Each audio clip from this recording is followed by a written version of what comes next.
بسم الله الرحمن الرحيم.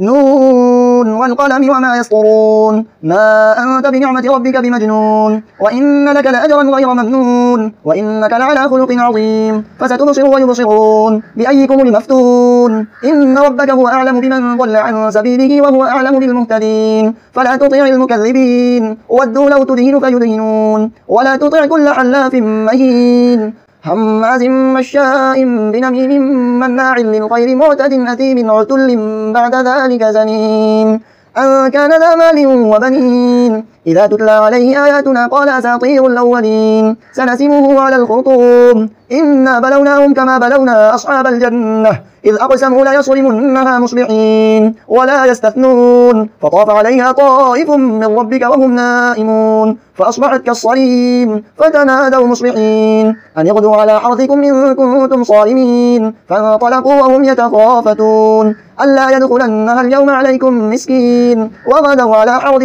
قادرين فلما رأوها قالوا إنا لضالون بل نحن محرومون قال أوسطهم ألم أقل لكم لولا تسبحون قالوا سبحان ربنا إنا كنا ظالمين فأقبل بعضهم على بعض يتلاومون قالوا يا ويلنا إنا كنا طاغين عسى ربنا أن يبدلنا خيرا منها إنا إلى ربنا راغبون كذلك العذاب والعذاب الآخرة أكبر لو كانوا يعلمون إن للمتقين عند ربهم جنات النعيم أفنجعل المسلمين كالمجرمين ما لكم كيف تحكمون أم لكم كتاب فيه تدرسون إن لكم فيه لما تخيرون أم لكم أيمان علينا بالغة إلى يوم القيامة إن لكم لما تحكمون سلهم أيهم بذلك زعيم أم لهم شركاء فليأتوا بشركائهم إن كانوا صادقين يوم يكشف عن ساق ويدعون إلى السجود فلا يستطيعون خاشعة أبصارهم ترهقهم ذلة وقد كانوا يدعون إلى السجود وهم سالمون فذرني ومن يكذب بهذا الحديث